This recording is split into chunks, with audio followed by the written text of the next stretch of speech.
once or twice a day, someone on the phone in tears, defaulting. What do I do? How do I get a mutual release? You can't get a mutual release.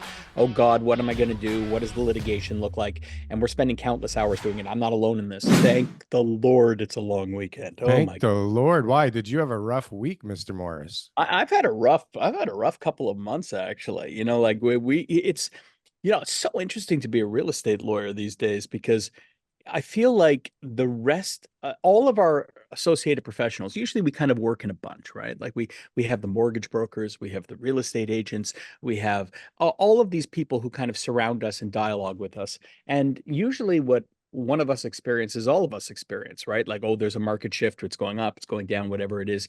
But I feel very lonely these days as a lawyer because there's an acute source of pain in the market that we are stuck dealing with, that realtors don't see, that mortgage brokers don't see, and that's people who are failing to close new builds. Those people who are failing to close, a lot of people have given up. They're just not working with mortgage brokers. They're certainly not dealing with real estate agents. That's been done. And so we are spending countless hours these days dealing with the acute form of pain that exists in the market, which is unfortunately, people who are not able to close new builds. And that's just getting worse as 2026 approaches because, we're 5 year in the condo world, at least, 5 years from the peak of market means, 2020, 2021 has 2026 being when the people were paying the highest premiums for prices. Market hasn't caught up to it. Appraisals are failing across the board, except through blanket appraisals, which who knows how long that's going to actually last. And as a result, you just have a lot of people who are struggling in pain, crying at your office, defaulting every day. And yet, the resale market continues apace. So, like from a realtor's perspective, yeah, there might be a decline in the market here and there, but they're not seeing that acute sense of pain. So, what is it like being a lawyer these days?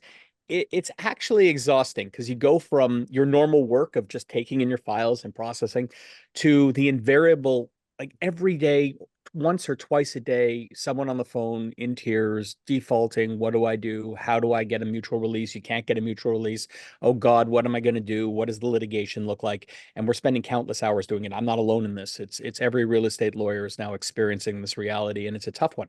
And so when they default, meaning they can't close on the unit when they're supposed to, are these developers working with them or are they just sinking their teeth in and No, I don't. The developers aren't working with. So that it's an interesting question. You would think the developers are working with them, but they aren't. And the reason they aren't is because of market condition more than anything else. You see, right now, we're 20% down from peak. That's where we are. 20% happens to be the deposits that they actually have, which means the builders are still able to be made whole by simply ignoring the pleas of people saying, please work with me, please give me a vendor take back. They do in some cases, but please give me a vendor take back, please reduce price, please whatever. The vendor says, screw it, I'm just going to take the deposit, on average, I'm going to resell. I already have your 20% down because that's what the standard deposit is on a new build. I'll be made whole. Where the builders will start um, experiencing some pain is if things start falling below 20%, which invariably we are going to see more and more of as the prices rise on the other end because we're approaching the 2021 product coming to close. Mhm. So we're really at a tipping point. Right now, we're not at a point where the builders are suffering loss because of their 20% premiums or deposits. I think, will be hitting that point soon. It is the case that statistically defaults are definitely up.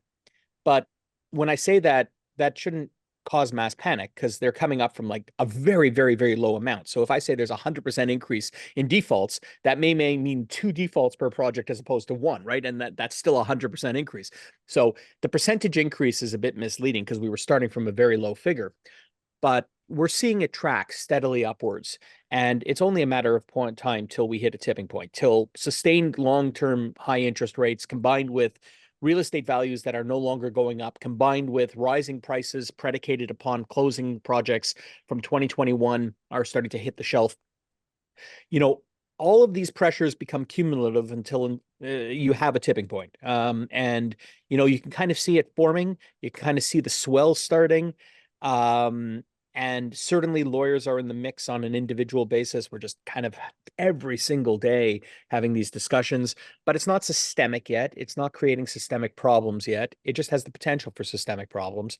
And it's something I'm keeping a close eye on. Hey guys, thanks for watching our clips channel. Why don't you go and check out some more clips? We got lots of other good content somewhere over here. Don't forget to like, comment, and subscribe. Boom. That was good. That was good. I like that. That was good.